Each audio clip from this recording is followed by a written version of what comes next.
response, which is the importance of media literacy and the importance of partnership. So in the region, I would say those are the two innovative things that we have seen as most successful. I want to give a congratulatory note to the WHO and particularly to the Pan American Health Organization, with which Twitter has partnered since the beginning of the pandemic. With PAHO, we have provided specialized training, specialized resources, and higher visibility to the content that PAHO creates for the region.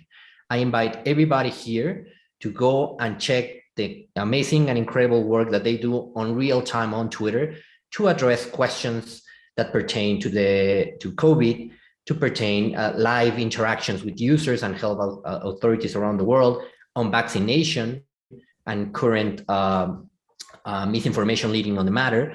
So that's partnership was done and that alliance has been done very proactively on behalf of Twitter and the team that I am heading. And we are very happy with the results that we have seen so far.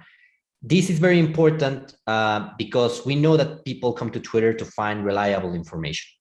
Twitter serves the public conversation, but we believe that to serve it correctly, we need to provide with the best context available.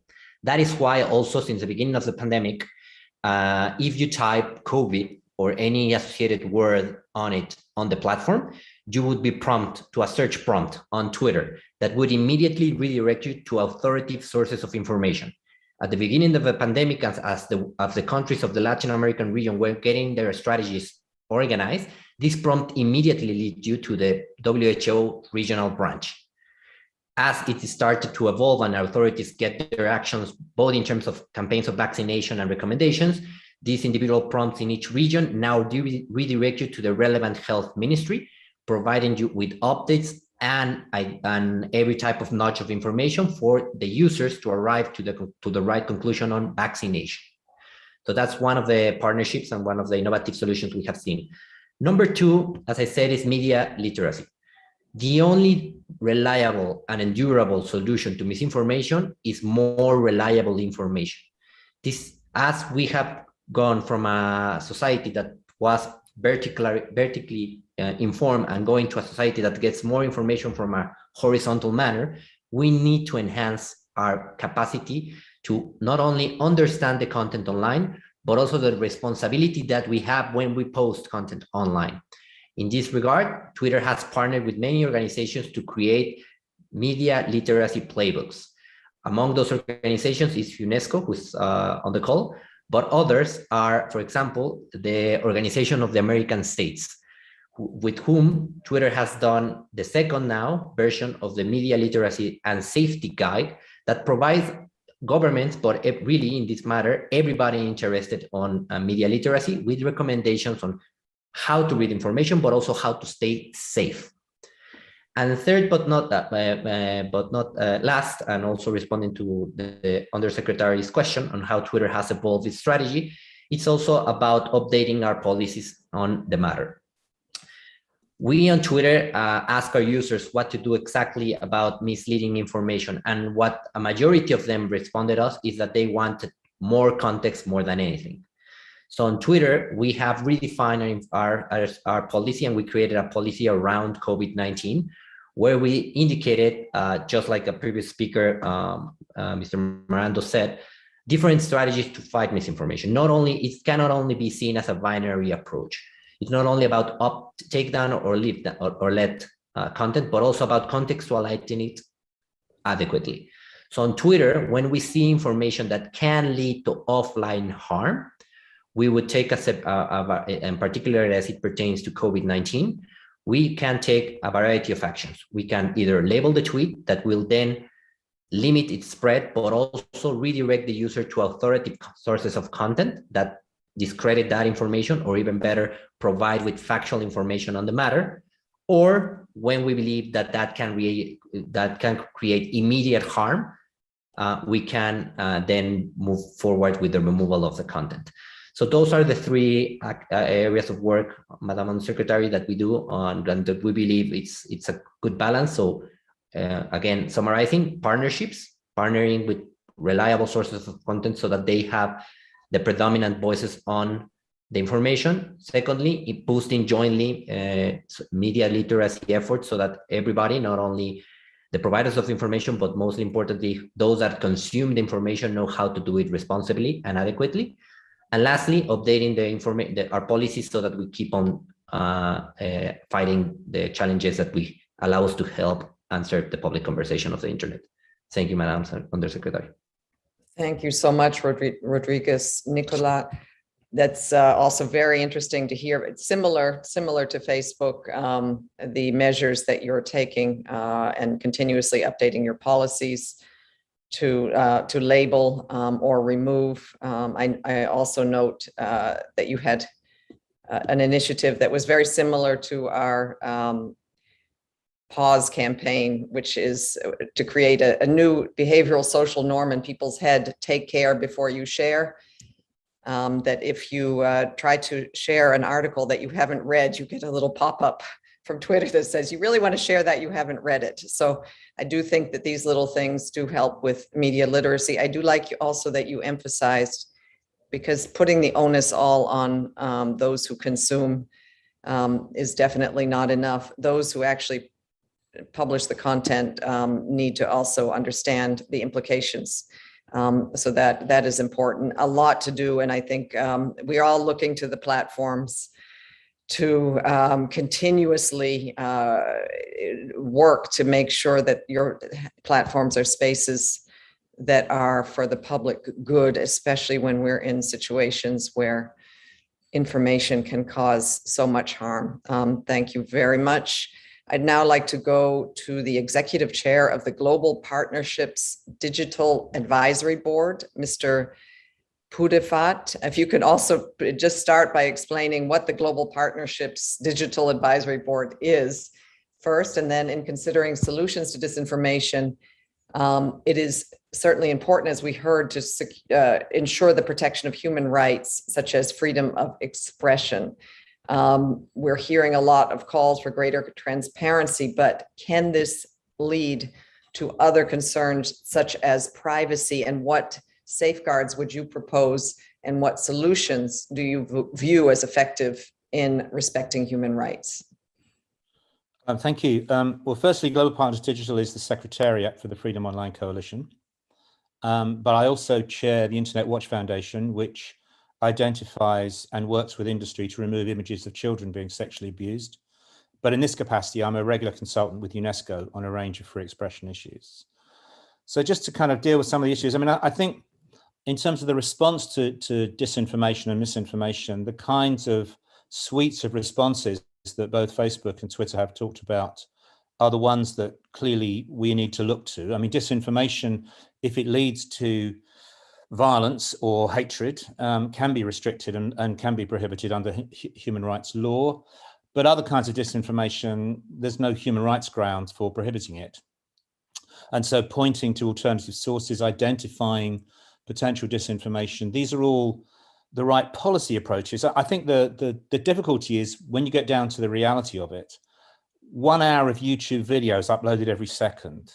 There are over 2.5 billion users of Facebook, hundreds of millions of whom post every day. Twitter itself has several hundred million users, millions of which will post every day. So how do companies keep track upon, first of all, how do they identify what they mean by misinformation and disinformation? Secondly, does it matter who says it? Are some people more privileged in giving disinformation than others? And thirdly, how do you have the mechanisms in place, automated mechanisms and machine learning to identify it? And I think the issue we haven't talked about so far is, does it matter who says it? So I can remember back in the early 2000s, a very prominent political president in Africa denied the connection between HIV and AIDS, blocked the use of antiretrovirals in his company, and promoted the use of garlic, beetroot, and lemon juice as a cure for AIDS. And something like, it's estimated 350,000 of his population died unnecessarily because of the refusal to deploy antiretrovirals and take a proper attitude, a scientific attitude towards HIV. I mean, we never had a big UN forum to discuss that, as it happens, because I guess it only happened in one country. So the idea of disinformation being propagated by political leaders is a very problematic one. Do you want essentially a small number of US companies, some of which controlled by a very small number of people, to be making decisions about which political leaders can say what and what they're allowed to say with their political platform. And that's the kind of issue that we know Facebook came up against in the recent US elections, but it's going to come up, you're going to come up against it time and time again around the world. So the question of not just how do you identify disinformation, but do you privilege certain actors? Because political leaders, let's face it, throughout history have promoted disinformation and misinformation. There are very few politicians who will give you an entirely truthful account of a set of events. They'll give you selective readings. They'll give you selective information. They'll tell you things that benefit their political party or political interests. We know this. Are we really asking private companies to sort of disentangle all this and make decisions on behalf of the human community about what is a permissible form of speech and what's not a permissible form of speech? So there's some really serious, there's some big political questions here that can't just be addressed to the private companies. They have to be addressed to the member states and to the political leaderships of the countries who are deeply embedded in these practices, maybe not always in relation to coronavirus, but in relation to many, many other issues, many other areas of public concern. So there's a political discussion to be had here alongside the discussion about the policies of companies. What UNESCO is saying in relation to companies is let's have more information about the actual processes by which content is managed. How is disinformation, misinformation identified? What are the processes in place? What are the extent to which they rely upon automated processes, and to what extent do human moderators then intervene to make decisions to correct or not correct the decisions made by those automatic processes? What are the control mechanisms inside companies? What is the actual mechanism of ownership and control, so we know who within the private company is making those decisions? And UNESCO is not making, in that sense, a judgment about the rightness and wrongness of what the companies do. It recognizes, and we've been in a lot of deep conversations with the companies to understand how these principles could be genuinely made operational and genuinely effective, rather than as a series of impossible demands by external agents. But we really need to get the information into the public debate, because the discussion about what is allowed and what is not allowed, what is pointed to and not is pointed to, cannot be a discussion confined to the companies alone. It has to involve policymakers throughout the kind of global community, and those policymakers have to recognize their own responsibilities and the guidance that they need to provide, and not simply, as they too frequently do, just dump it on the companies and say, it's all your problem because it's all happening on your platform. You need to do something about it. And that's a challenge that hasn't really surfaced yet in this debate. You know, what is the responsibility of the member states and the political leaderships of the United Nations in combating disinformation and misinformation? And then let's have an intelligent conversation based on genuine transparency in the companies about how they're responding to all of those pressures. And that's the kind of challenge for us. And in terms of, does transparency violate privacy? Well, no, we're not asking, certainly UNESCO is not asking for the data that companies hold. They're asking for the processes and that companies deploy to deal with that data. So we're not interested in what an individual data set happens to be in a company, and we're not interested in violating people's privacy. What we are interested in is just understanding how the company works and how it's dealing with these problems and the kind of pressures that companies are coming under increasingly.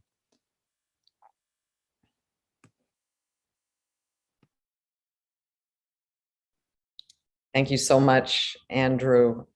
Pudifat, really interesting insights and a new angle that you brought in that is extremely important. Yeah, do we want a small number of US companies deciding who should say what in countries around the world? And your points that what we are asking the UN, UNESCO is asking companies is more information about the processes, that we can't leave it to the companies alone to make these incredibly complex and vital decisions, that we need policymakers involved in the UN. So I really appreciate that angle. I'd next like to go to my colleague from UN Global Pulse, Robert Kirkpatrick. Robert, maybe also describe for everybody what is UN Global Pulse, and you have surely gained insights into social listening tools in your work. And also, can you add to this discussion about what solutions that you've seen that hold particular promise? Over to you, Robert. Certainly, Melissa. So just for those who aren't aware, Global Pulse is the Secretary General's Innovation Lab. Most of our work over the past now almost 12 years has been focused on applications of big data and artificial intelligence for global development, humanitarian action, and peace, working with partners both inside and outside of the UN. So, I think that as has been noted, the challenge today is that a lot of this content comes mixed with blame of various groups. So the work that we were doing before COVID emerged on discrimination and hate speech is, essentially merged with work on the fight against mis and disinformation. Both WHO and OHCHR have been close collaborators on this work from the start. I'll note also our longtime partner Twitter has been a key ally in this fight, providing us access pro bono to the entire Twitter fire hose. I think one of the challenges we see here, and an opportunity, of course, is that many of those most at risk from disinformation are those on the wrong side of the digital divide. People who aren't on the internet regularly, who don't have access to smartphones and data plans and so forth.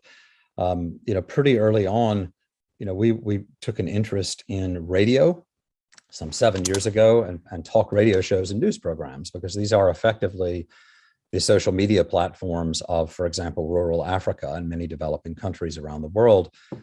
We know that radio is important as a source of information related, including to crises, as evidence from the Rwandan genocide.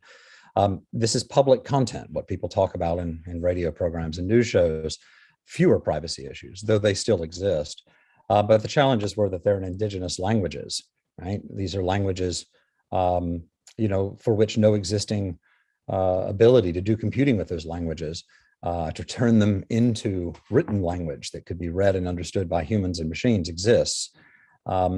So we started looking at the field of automated speech recognition, or ASR, what we would use to talk to Alexa or Siri, and found, of course, that out of the world's 7,000 languages, speech recognition only exists for about 100. Whether or not your language becomes computable is largely determined by, again, a handful of companies, and whether or not they see a mobile or web-based advertising model around the speakers of your language.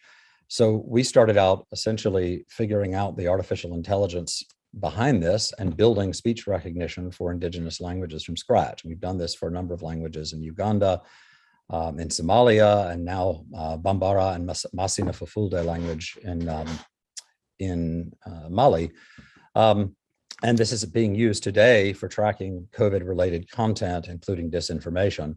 We're also now excitingly working with WHO on the fact that many radio stations today stream online, including in many of the languages where good speech recognition already exists from companies like Google or Amazon, AWS.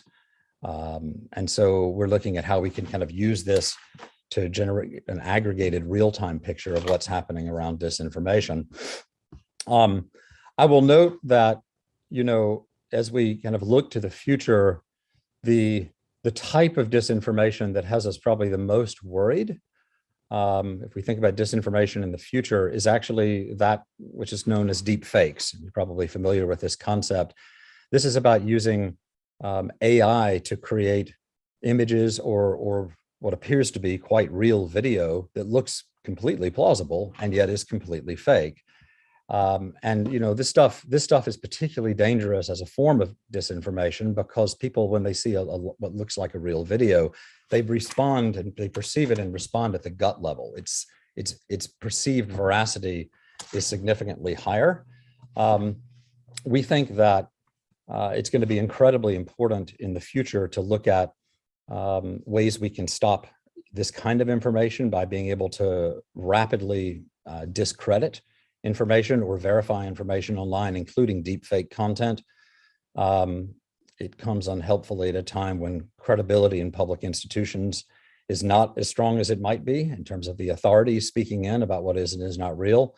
But we also note that, where we've seen this pattern where there is information that is false and a number of online users believe it, that acts as a force to kind of suppress how rapidly it spreads and how much it's taken up. So we believe that these new approaches using decentralization and blockchain are going to be really important for crowdsourcing verification or disqualification and validation of this information.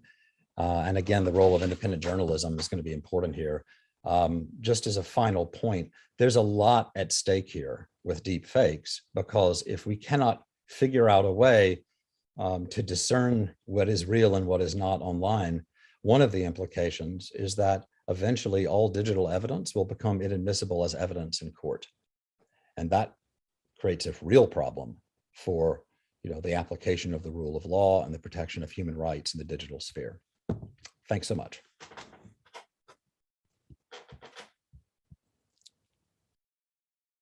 Thank you so much, Robert. I think you've gotten us all now really worried. We thought it was bad on digital platforms. Now you've brought in, of course, so many people around the world receive their information on radio, and it's such an important work that you're doing to make sure that we can monitor using AI those languages that are not being monitored at all, so that you can catch disinformation and language that could lead to genocides or even violence, that you could catch those in real time. So really interesting work and filling a gap that just didn't exist, but also warning us about the deepfake phenomenon that is starting to emerge, and that this is going to be probably a problem that we're going to be having conferences on in the future, but it's something that we need to really work on. Thank you very much, Robert, for bringing that to our attention. I'd now like to turn to OHCHR, the Office of the High Commissioner for Human Rights and the Director of Thematic Engagement, Peggy Hicks. Peggy, countries and companies have tried to come up with several solutions to disinformation. Tell us from a human rights perspective, what is critical to avoid, be aware of, and what can and must be done? Thanks so much, Melissa. It's just a wonderful pleasure to join with you all on this incredibly important topic. I think there are a number of things, and coming last after everybody else, I'm going to try to keep the content fresh here, but I think there are some things that we really have to avoid doing. The first is, this isn't a moment for finger pointing. I think we see a lot of the debate in this area devolving into, pointing to the social media companies pointing back at governments and at other actors. That doesn't help us. What we need to do is recognize that both companies and states need to do better in this space, and we need to work together to make that happen. I think my colleague from Digital Partners pointed out some of why this is hard. It's not just about one element. It's really a trifold process of content moderation that needs to look at, there's an ABC framework, the actors, the behavior, and the content. And I'd urge you to look at the report of the Transatlantic Working Group on this, which puts that framework on the table very helpfully. But there aren't simple solutions. And we need to work together to find some of the approaches that will allow us to address these issues. Now, the second thing I'd like to say is that we need to, if we're going to make this work, we need to put the right amount of resources in it. One of the things that we've seen is that content moderation is an expensive endeavor. And unfortunately, the companies and states have not really put in the resources required to make this happen at scale, given the level of risk associated with it. And that means, of course, as Robert has pointed out, making sure that we cover all the languages and communities that need to get the accurate information as well. And finally, the other thing we need to avoid is approaches that exacerbate rather than help the situation. And you've all pointed to the ways in which some of the ways in which we try to regulate the space may actually do more harm than good. And we've seen that happen, as has been pointed out, with regulations relating to, for example, counterterrorism content or hate speech, where we adopt legislation that ends up creating very big problems in terms of human rights, in that it doesn't define well what is the content we're trying to restrict. It outsources regulatory functions to companies, the problem that Andrew spoke about. It overemphasizes takedowns. It increases the likelihood of algorithmic intervention and using algorithms to do more than what they're really capable of doing. And ultimately, it defers power to companies and to actors that really ought to be left with judicial oversight. But there are better ways to do this. We can make the internet a safer place, but we have to do it in the right way if it's going to be successful. And in order to do that, we really need to look at how we put in place the right types of content-based restrictions. Andrew referred to some of the standards there, and we could go into that in greater depth. But then secondly, the big point is this point about transparency. And I do want to emphasize that this transparency is a two-way street. We need for states to be transparent about what they're asking or sometimes pressuring companies to do.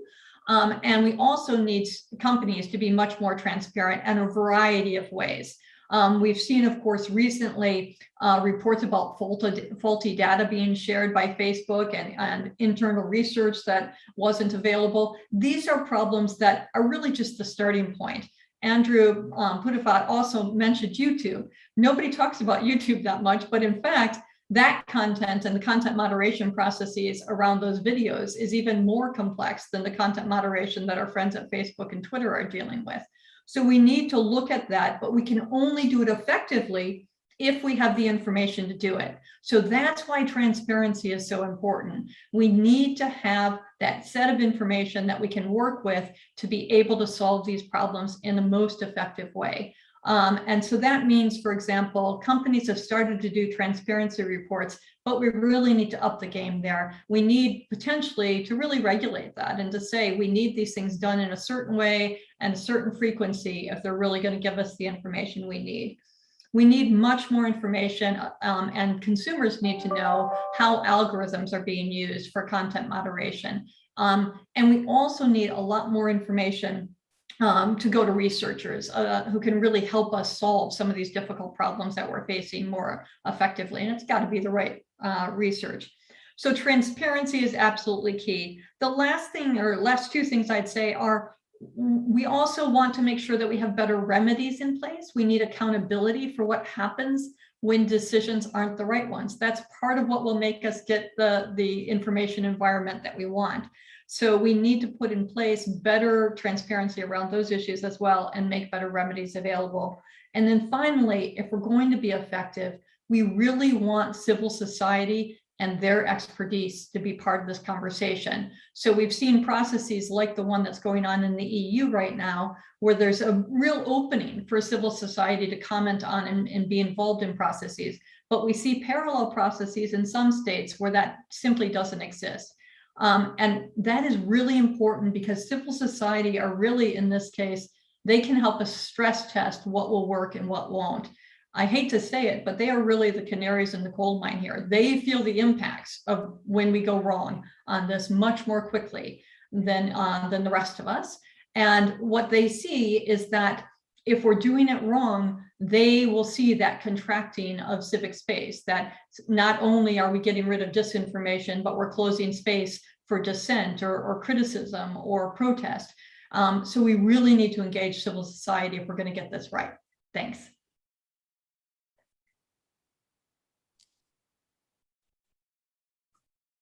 Am I off? Yes, I'm off mute. Thank you so much, Peggy. There are sirens in my background, so I've been going on and off mute. Thank you really for those points. I think it was an excellent way to conclude. You also gave us a bit of hope that there are ways to make the internet a safer place. Those points about, I think we need to look up, and maybe if you can put in the chat, what is the transatlantic framework that outlines actors, behaviors, and content. But I think what's also important is what you said about transparency and how you define that. The onus on states to tell us what they're asking companies to do and the processes they're using, and also the companies to be also much more transparent, that without the information for researchers and information on how algorithms are used, we won't be able to make the internet a safer place. and create these better remedies. And finally, thank you for pointing out how important civil society and expertise is to be a part of processes, and that otherwise we could end up in a place where the space for discourse is closed. So I really appreciate that. I think we have time now for a few questions from the audience, and I'm trying to figure out how we can direct them. But I think, let's see, we have a question from Luca Cecchini, and asking, do you think that involving religious leaders could be useful in reducing misinformation? If I can just say from my point of view very briefly, absolutely. Trusted messengers, especially in the area of building confidence, for example, in vaccines. Religious leaders have been playing a crucial role. If they're, of course, saying the right thing. There have been some religious leaders in the US, for example, who have been spreading vaccine misinformation and steering people away from feeling confident about taking the vaccine. But for the most part, religious leaders can play a very important role.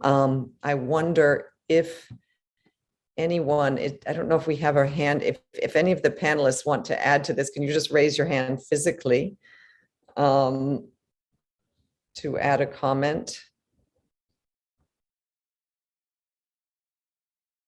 No? Robert, thank you. No, Melissa, no, we've seen the same thing online. In fact, stretching back some years ago, work on Twitter in Indonesia, there was a lot of vaccine-related misinformation spreading, various claims about why you shouldn't get vaccinated. And we saw, the solution actually ended up being to get, very well recognized religious authorities in country to speak on the matter of vaccination and whether or not, it was appropriate for people of a particular faith to get vaccinated. And the answer was decidedly yes, and it had a significant effect on, that conversation online, and one presumes then on vaccination rates. So it seems to make a big difference. Thank you, Robert. And the Pope has been incredible on COVID measures, on the importance of vaccines. So as a global religious leader, I think he is one incredible example of helping to spread messages to his followers about the importance of vaccines and protecting oneself against COVID-19. We have a question from Paige Morrow. I think this one might be to Peggy, but maybe also Andrew could answer this. Can the UN bodies further leverage their convening power to engage tech companies as they work to align their content moderation with international human rights standards? And this is Paige Morrow, who is the legal advisor to this UN Special Rapporteur on freedom of expression. Peggy? Sure, happy to come in, Melissa, and thanks for the question, Paige. I do think there's more that we can do. Obviously, we're grateful to UNESCO and WHO for the work that they've already spoken about on this call, and to Robert for everything that's going on at UN Global Pulse. But the reality is there's still much to be done. We're working on human rights due diligence approaches that the UN itself can put into place that I think will help us be a better actor and one that has better models to put forward to others. So I think there are ways that we can work together with the social media companies. But I also saw a number of questions in the chat about how the social media companies themselves work together on some of these issues. And I wanted to flag that as a particular need for the UN, that I do think that one of the things that we can and should do more of is bringing the companies together to address these issues. One of the difficulties for people outside of this conversation is that these content moderation standards are different from company to company and very, as I said, opaque and difficult to understand. The companies, while evidencing a general desire to cooperate with each other, often from what my conversations with them feel constrained to do too much cross-platform cooperation, partially because of antitrust laws. So one of the things that we can do is do much more on convening partners in the tech sector to help address these issues. And we're working on that, for example, through a project in our office called BTech, where we're working with the companies directly, a group of them, to address some of the problems that arise for them in applying the UN guiding principles on business and human rights in their work. And so these issues of content moderation obviously are part of what can be addressed there, as well as questions of remedy and transparency are the sorts of things that we can work with them as a group. So that's one thing I'd call on my UN partners to think about and to do more of. Thanks.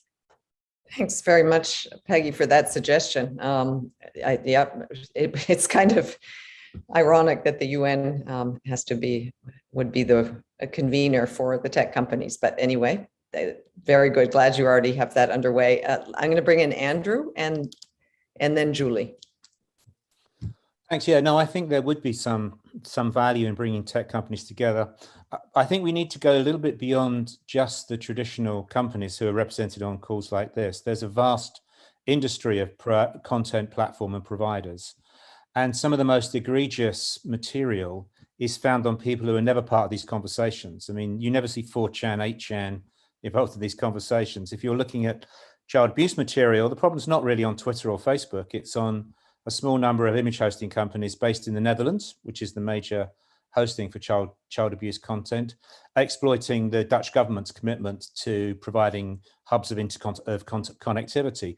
So there's a need to have a more rounded, sensible discussion about the digital communications environment as a whole, and not just focus on the kind of usual suspects because they happen to be the large companies in the field. And I think an intelligent conversation that the UN and other agents, a multi-stakeholder conversation that the UN or UN agencies could help convene, would, I think, highlight for policymakers sometimes where the real issues do arise and where the real problems are occurring.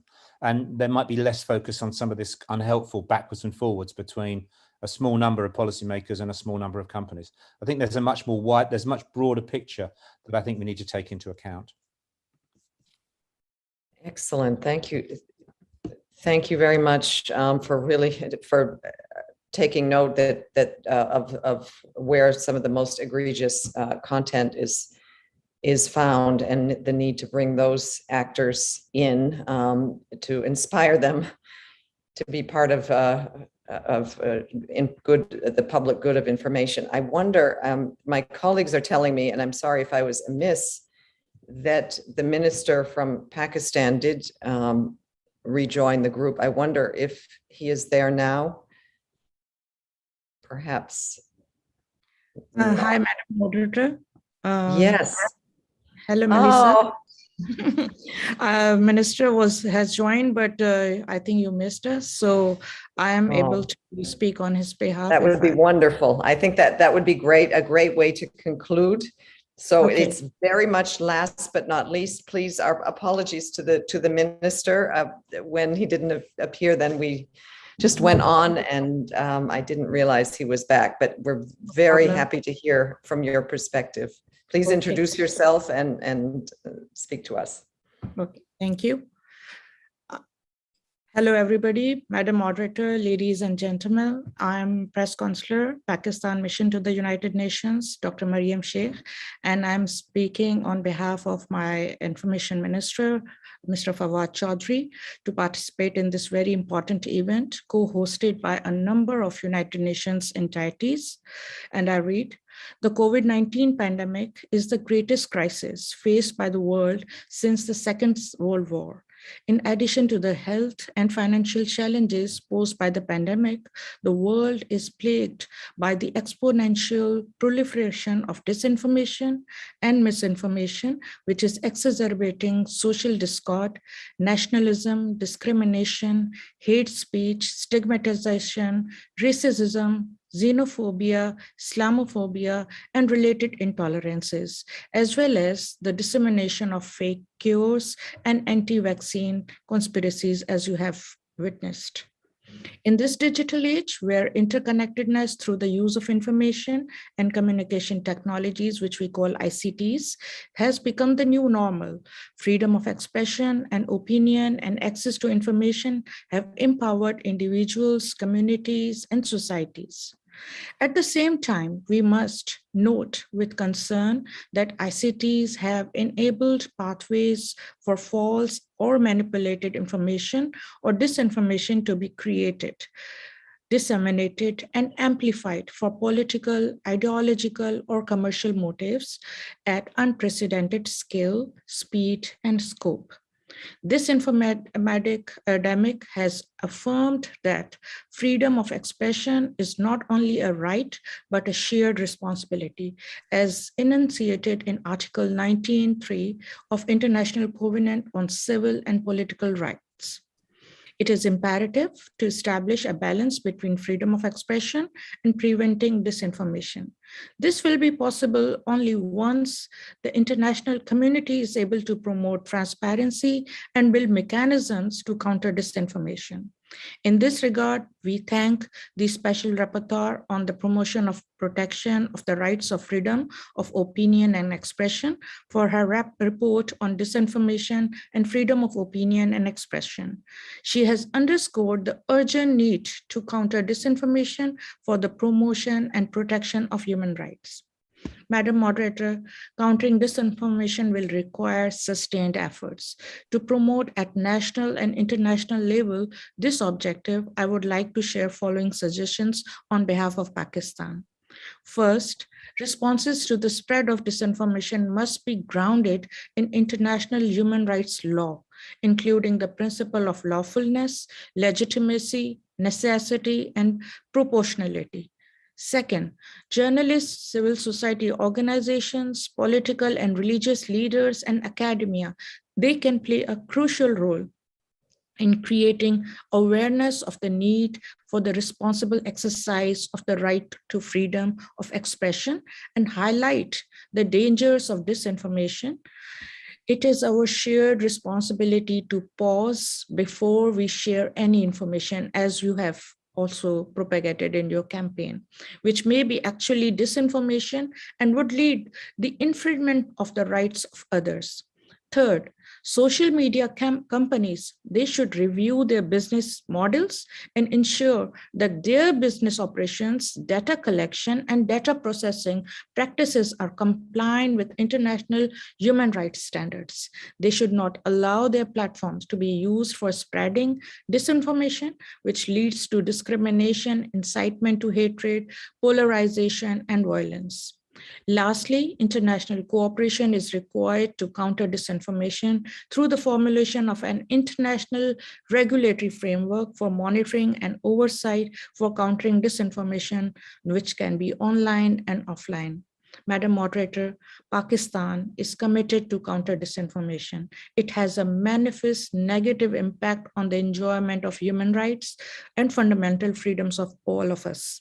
In order to advance our objective of counter disinformation, Pakistan will table a resolution soon at the 76th UN General Assembly session entitled Countering Disinformation and Promotion and Protection of Human Rights and Fundamental Freedoms.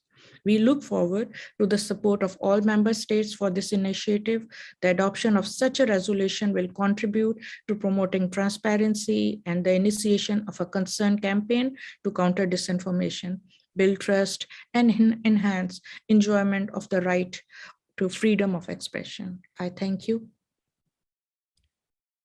Thank you very much, Dr. Mariam Sheikh, representing Pakistan and the Minister of Information. Thank you. And please, again, send my apologies that we weren't able to come to him, but we really much appreciate your coming in and delivering this very important statement in which you said freedom of expression is not only a right, but a shared responsibility. I think all panelists here would agree with that. We've come to the end of our session. I think we could have gone on all day. Thank you to the panelists who have been answering the questions in the chat, providing important resources for people to delve deeper into this issue. We've had a number of people tuning in who are obviously not just stakeholders, but very seized with the information landscape that has become so disturbing. I would like to thank our panelists especially, and thank all of those who tuned in.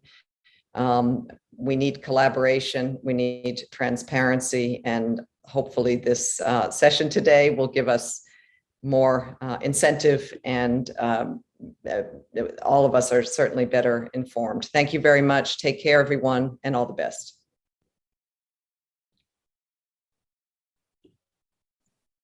Bye, everyone. Thank you.